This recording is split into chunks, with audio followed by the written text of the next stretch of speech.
It's pretty clear that Charlie Kirk's assassin wanted to make some kind of statement or point with his actions. He fired a single shot from a bolt-action rifle that struck Kirk. He didn't fire indiscriminately at the crowd. He also wore a shirt with an American flag and an eagle on it. Very patriotic symbols for our country. But what we don't know is what that point was that he was trying to make, and we may not know it unless he tells us, either through his statements since he's been arrested or a manifesto or a video. But we need his own words to know that. Until then, we're left guessing what was the purpose of his actions, the why behind his actions. But you know, when it comes to a criminal prosecution, the why doesn't matter. It's not a necessary element to proving a homicide case beyond a reasonable doubt. But here's what we do know already. This killing was yet another in a series of high-profile targeted attacks that was coldly and calculatedly planned and carried out by a lone individual, what we commonly talk about as a lone wolf attack. Lone wolf killings are becoming much more common in our country, and when an attack is that carefully planned out, the chances of preventing it are pretty low. Look, Charlie Kirk traveled with his own security detail. He was wearing a flak jacket. That didn't stop him from being killed, nor did the campus police that were present. Hi, my name is Mike Corwin, and as someone who provides workplace violence prevention consulting and training services and intensive personal safety training for business owners and professionals, this incident raises the question, can lone wolf violence be prevented? And the honest answer is, I just don't know. But you can prepare for it and lessen the likelihood of it occurring. But when it comes to preventing such an attack and surviving such an attack, luck helps. Sometimes luck is more important than prevention. Lone wolf violence is difficult to prevent for several reasons.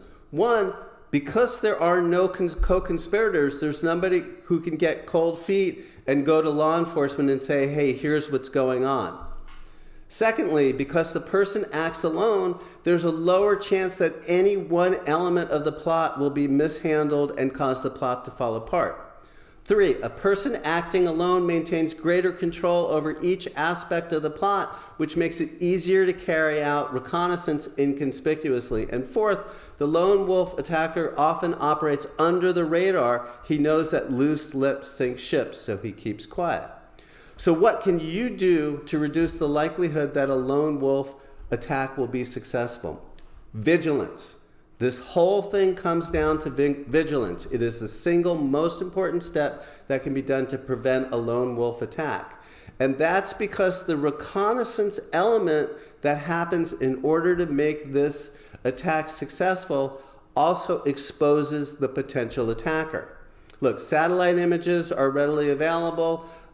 Street view images are readily available, but they don't show the interior of your workplace. They don't show the interior of a conference. They don't show the interior of an area where somebody needs to access. So the attacker needs to go there in advance in order to scope it out.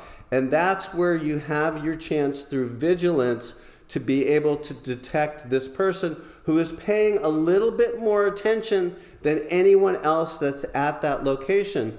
And you know what? If you look at the photographs of Charlie Kirk's assassin or alleged assassin that the FBI released, he's not looking at the camera. He's turning his head away from the camera.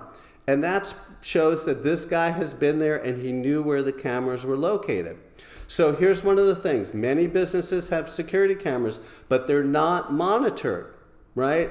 So you've got to have somebody who can go back each day and look at the video. Take a look and just see if somebody different comes in, then have them watch that video and make sure that you're looking out for someone who's paying too close attention, too much, a little bit more attention than anyone else that comes to visit. The next thing that you can do is to have a visitor check-in process that requires each person to identify themselves, because a person who identifies themselves is less likely to return to commit an act because everybody there knows what's going on with it. Look, that's not all of the easiest things in the world to do, but it will help. And finally, there's one more thing. As a business owner or professional, we often like to telegraph what we're doing, whether we're going to go to a conference, whether we're speaking at an event, those types of things.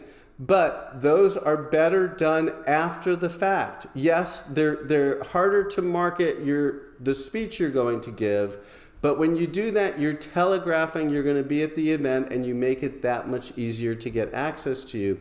If you post those photos, if you post video after the effect, you're still having marketing. It may not be quite as strong, but you're making yourself that much safer. So look, preventing lone wolf violence is really tricky, but if you'd like to learn more, check out my link below, learn about the services I provide.